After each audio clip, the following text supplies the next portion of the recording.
भारत के सभी राज्यों की खबर SNS न्यूज चैनल पर, खबर जो आपको रखे सबसे आगे। नमस्कार, आप सबका SNS न्यूज चैनल में फिर से स्वागत है। धीवर समाज पर हो रहे अन्याय के विरोध में जल समाधि आंदोलन के संबंध में जिलाधिकारी को 14 फरवरी को ज्ञापन पत्र दिया गया था।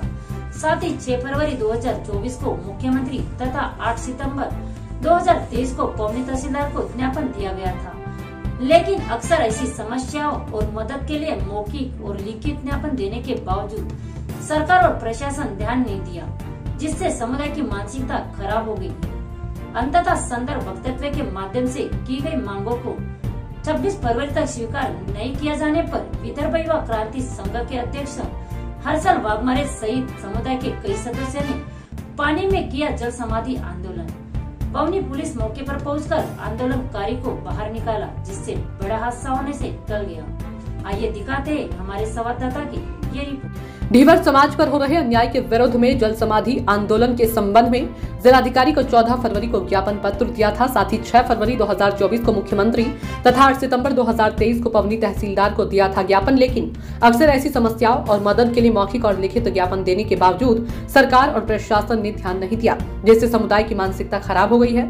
संदर्भ में वक्तव्य के माध्यम से की गई मांगों को 26 फरवरी तक स्वीकार किया नहीं जाने पर विदर्भ युवा क्रांति संघ के अध्यक्ष हर्षल वाघमारे सहित समुदाय के कई सदस्यों ने पानी में किया जल समाधि आंदोलन।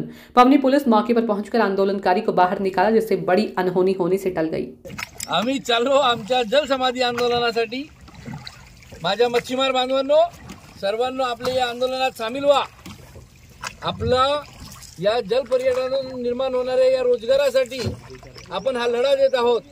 हा रोजगार आपल्या समाजालाच मिळाला पाहिजे, याच्याकरिता हा लढा आहे। म्हणून सर्व समाज बांधवांनी जास्तीत जास्त संख्येने या घोसे धरणावर उपस्थित राहावे अशी मी सर्वांना विनंती आणि आवाहन करतो। विदर्भ युवा क्रांती संघटनेचा विजय असो। धीवर एकता जिंदाबाद। आज आम्ही आमच्या या धीवर समाजाच्या रोजगारासंदर्भातल्या या मागणीसाठी आम्ही आंदोलन करत आहोत।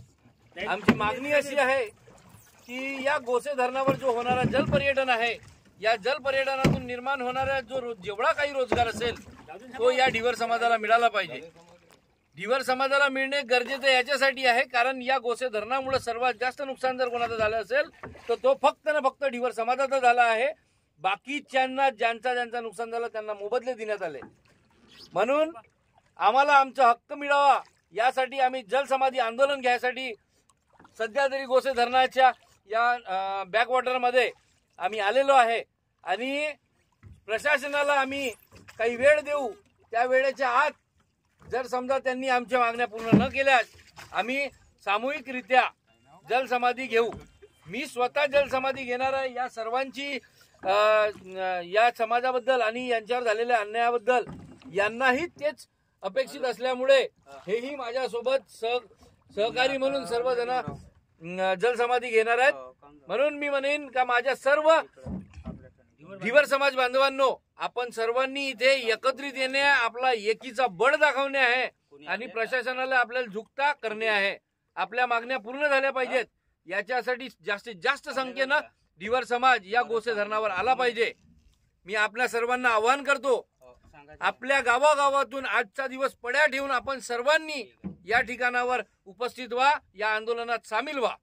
जय धीवर समाज। विदर्भ युवा क्रांती धीवर समाज संघटनेचा विजय असो। विदर्भ युवा क्रांती धीवर समाज संघटनेचा विजय असो। धीवर समाज संघटनेचा विजय असो। अरे असे कसे देत नाही, अरे असे कसे देत नाही, धरणावरचा रोजगार आमच्या हक्काचा, धरणावरचा रोजगार आमच्या हक्काचा।